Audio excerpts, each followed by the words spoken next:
آلہ وصحبہ اجمعین اما بعد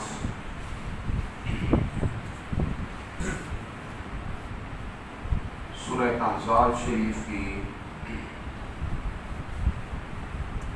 آیت نمبر جس کو آج ہم تلاوت کریں گے 45 نمبر آیت 45 نمبر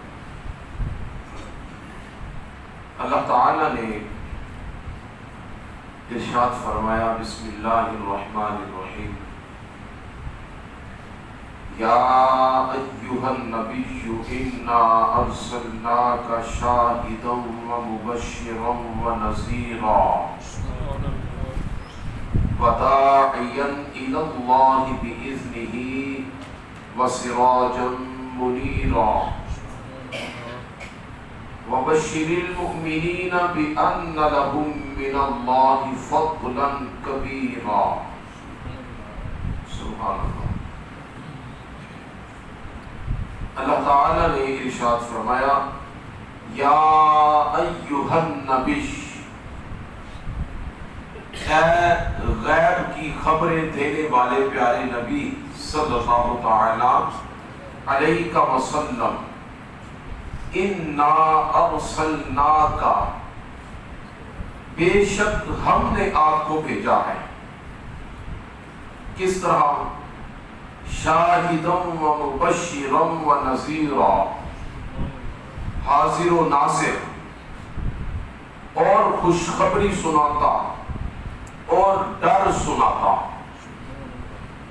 وداعیا الی اللہ، اور اللہ تبارک و تعالی کی طرف بلانے والا، بِإِذْنِهِ، اللہ کے حکم سے، وَسِرَاجًا مُنِيرًا، اور روشن آفتاب،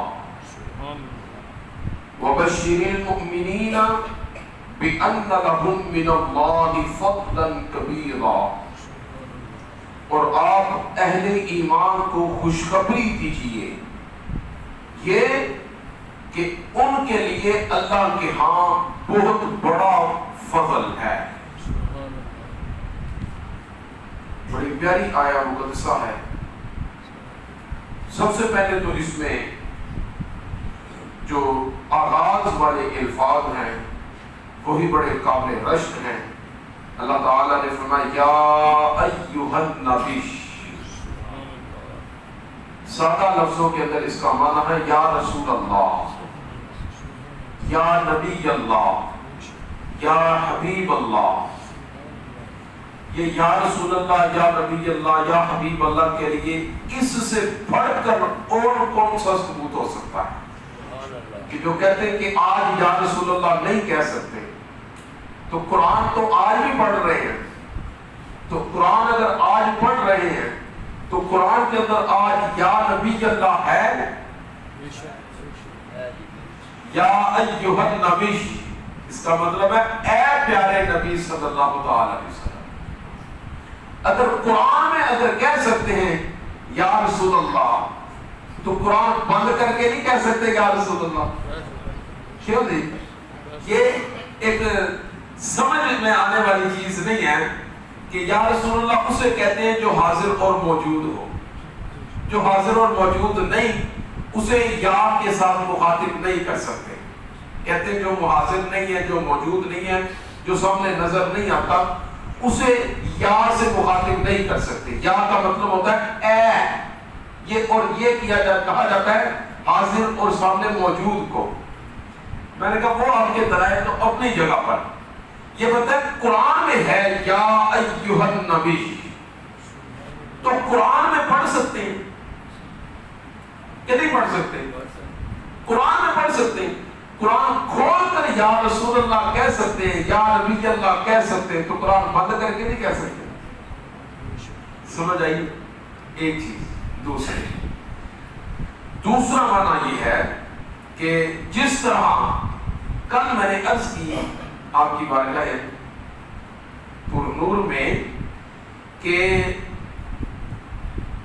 فقط یہ اس امت کا خاصہ ہے کہ اللہ تعالیٰ نے اس امت سے فرمایا ہے کہ کہ یا ایھا الذین آمنو، کسی اور امت سے اللہ تعالیٰ نے یہ خطاب نہیں کیا، یہ فقط اس امت کا خاصہ ہے کہ اللہ تعالیٰ نے اس امت سے کے اہل ایمان کو مخاطب کیا اور فرمایا یا ایھا الذین آمنو.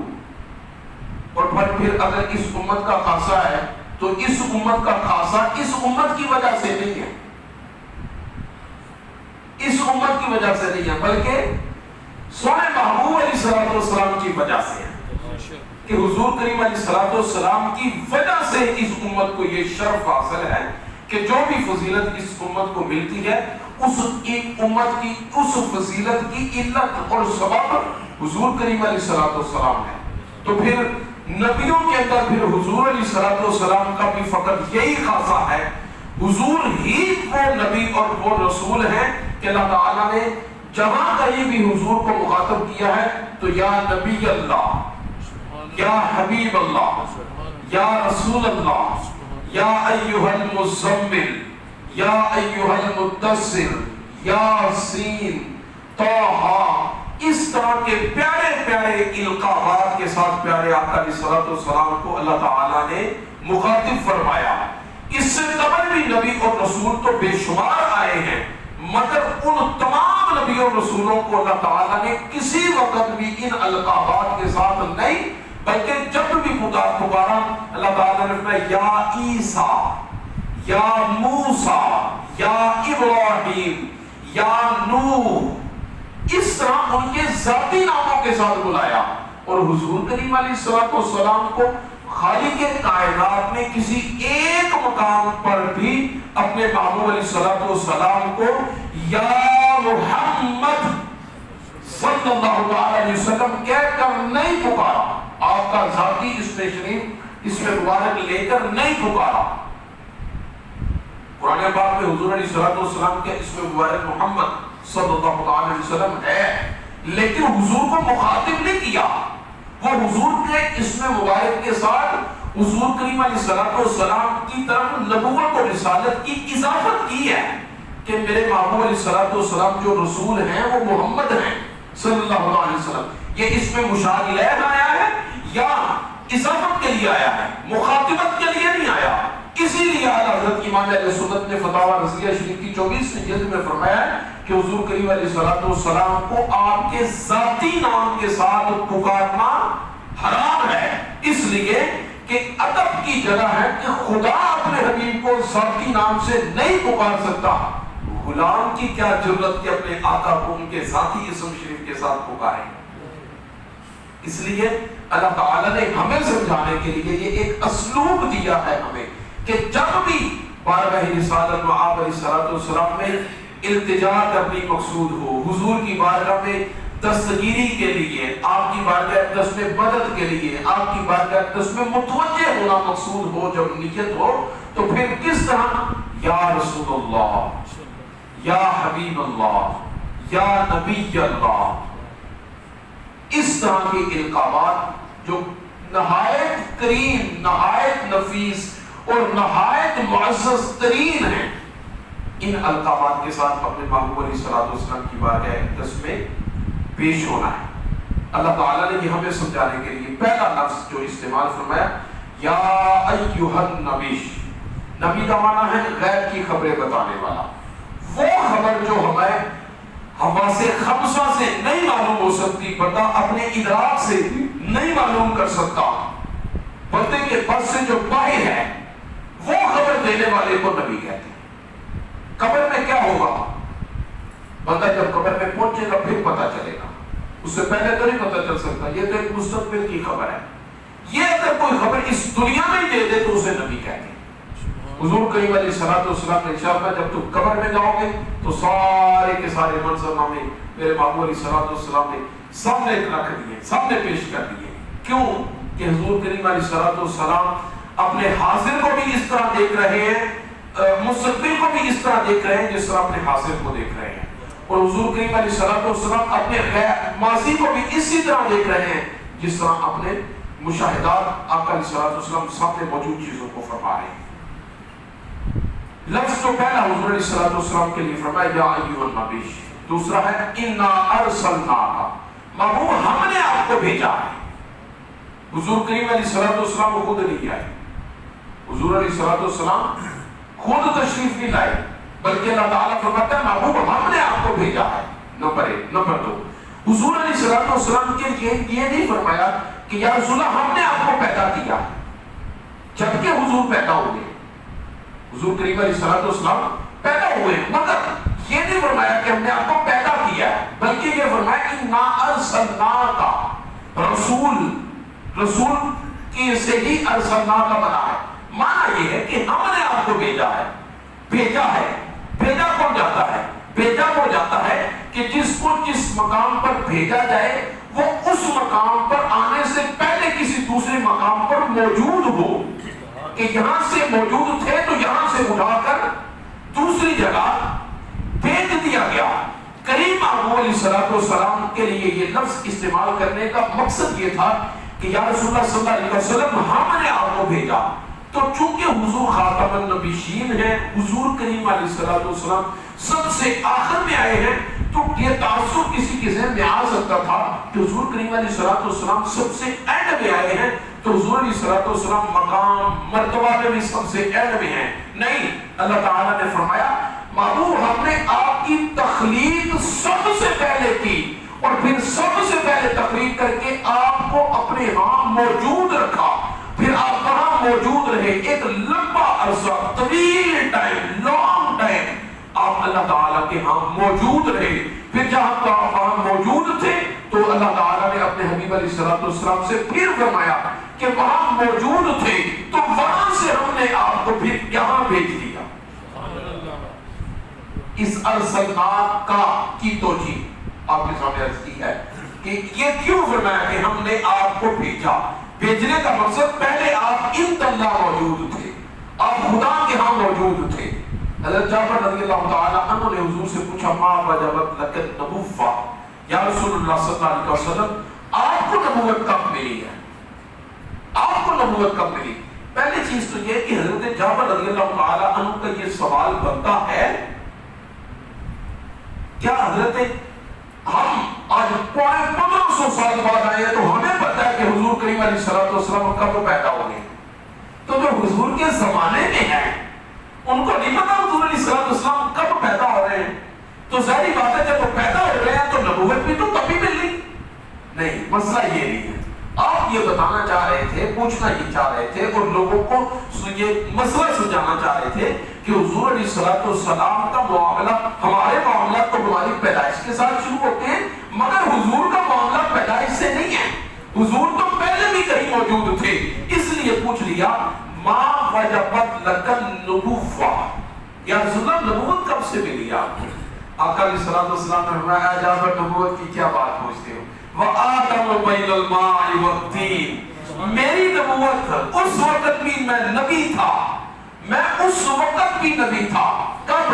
جب حضرت آدم علیہ الصلوۃ والسلام پانی اور مٹی کے درمیان کے پروسیس میں تھے۔ آپ کے وجود مسعود کا جو وہ گوندنے کے لیے، آپ کے وجود مسعود کو تیار کرنے کے لیے پانی اور مٹی کو بھی مکس کیا جا رہا تھا، اس کے پروسیس ابھی چل رہا تھا۔ ہماری نبوت اس وقت بھی چمک رہی تھی۔ تو حضور کریم علیہ الصلوۃ والسلام پتہ چلا کہ آقا علیہ الصلوۃ والسلام یہاں آنے سے پہلے کہیں موجود تھے، اس موجودگی کو ثابت کرنے کے لیے اللہ تعالیٰ نے فرمایا انا ارسلناک، پیارے ہم نے آپ کو بھیجا ہے۔ سمجھ آئی؟ اس ایک لفظ کے ساتھ اللہ تعالیٰ نے اپنے حبیب علیہ الصلوۃ والسلام کی کتنی عظمتیں اور کتنی شانیں اس ایک لفظ سے ظاہر فرما دی ہیں۔ انا ارسلناک، اگلا لفظ ہے شاہدن۔ شاہدن اس کا معنی ہے جو امام علیہ سنت نے فرمایا وہ ہے حاضر و ناظر۔ دیگر ترجمہ والوں نے اس کا معنی کیا ہے، ترجمہ کیا ہے گواہ، دوسرے ترجمے والوں نے اس کا ترجمہ کیا ہے گواہ، اور حضرت امام علیہ سنت نے ترجمہ فرمایا ہے حاضر و ناظر۔ اس پر بھی کوئی اعتراض نہیں ہے، کیوں کہ لغت کی تمام کتابوں کے اندر ایک ہی اس کا معنی ہے، چنانچہ علامہ راغب اصفہانی نے مفردات کے اندر اس کا معنی کیا ہے شہادت والشہود والحضور مع الشہادہ اماما بالبصر والبصیرہ. اب مطلب کہ شاہد کا معنی حاضر و ناظر نے کیا ہے، اور انہوں نے جنہوں نے گواہ معنی کیا ہے ان کے لیے بھی ایک چیز ہے. جو گواہ ہوتا ہے اس کے لیے لازمی اور ضروری ہوتا ہے کہ وہ جس کی گواہی دے، جس وقوع کی گواہی دے، اس وقوع کو اپنی آنکھوں سے دیکھے اور وہاں موجود ہو. اگر وہاں موجود نہیں اور اس نے اس وقوع کو اپنی آنکھوں سے دیکھا نہیں، مشاہدہ نہیں کیا، تو وہ کامل گواہ نہیں ہے، وہ گواہی نہیں دے سکتا. وہ گواہی دے سکتا ہے ایک وقوع ہوا ہے، کس جگہ پہ ہوا، فلاں جگہ پہ ہوا ہے، میں نے دیکھا ہی نہیں ہے، میں نے دیکھا ہی، مجھے علم ہی نہیں ہے، مجھے اس کے بارے میں بتایا جائے گا. ایک ہے علم بذات خود دیکھ کر علم ہونا، اور ایک ہے کسی کے بتانے سے علم ہونا. فرق آ جاتا ہے. گواہ کامل وہ ہوتا ہے جو خود واقع وقوع پر موجود رہے اور موجود ہو کر اس سارے کے سارے وقوع کو دیکھ کر پھر اس کے متعلق ساری گواہی پیش کرے. اس کو کہتے ہیں گواہ. اور اعلیٰ حضرت نے ترجمہ فرمایا، آپ نے تو ایک گواہ مانا کیا، پھر اس کو گواہ کے وہاں تک پہنچنا ہے. آپ نے آپ کو پہلے سرے سے پہلی وقت میں آپ کو منزل منصور تک پہنچا دیا کہ حضور حاضر و ناظر ہیں.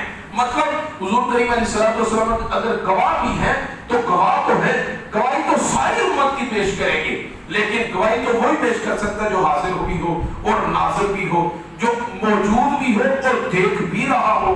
چونکہ حضور کریم علیہ السلام گواہی پیش کریں گے تو معنی یہ نکلا ہے کہ حضور کریم علیہ السلام اگر گواہی پیش کریں گے تو گواہ کے لیے لازم ہے کہ وہ حاضر بھی رہے اور ناظر بھی رہے.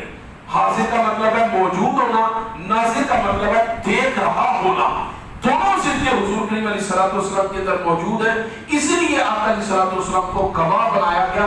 حضور علیہ السلام اپنی امت کے ہر فرد کے گواہ ہیں، اپنی امت کے ہر فرد کے، بلکہ اس سے بھی اپنی شان یہ ہے کہ فقط اپنی امت کے ہر فرد کے گواہ نہیں ہے. حضور کریم علیہ السلام اپنے آنے سے پہلے نبیوں کی امتوں کے بھی گواہ ہیں. اپنے اس دنیا میں تشریف لانے سے پہلے اپنی امتوں کے بھی گواہ ہیں، ان کی امتوں کے بھی گواہ ہیں، ان نبیوں کے بھی گواہ ہیں کہ جب میدان محشر میں اللہ تعالیٰ ان نبیوں کی امتوں سے فرمائے گا تم کافر کیوں رہے ہو بھائی. حضرت نوح علیہ السلام کے بارے میں آتا ہے، ان کی امت سے اللہ تعالیٰ فرمائے گا تم نے کفر کیوں کیا، تم کیوں کافر رہے، اسلام کیوں نہیں قبول کیا، ایمان کیوں نہیں قبول لائے اپنے نبی کی ذات پر.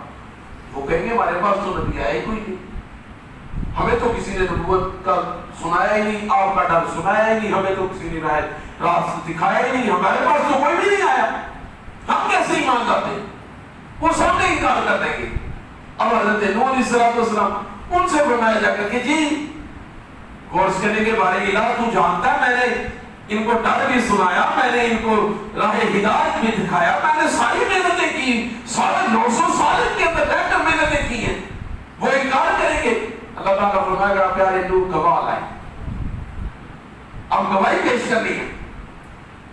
وہ پیچھے بھی آپ نے مسئلہ سماعت فرمایا کہ جب بھی کوئی کیس ایسا بن جائے کہ جہاں پر جب وہ ضرورت پڑ جائے تو جو دعویٰ کرنے والا ہے یا تو وہ قسم اٹھائے، یا جس پر دعویٰ کیا جا رہا ہے یا وہ گواہ پیش کرے.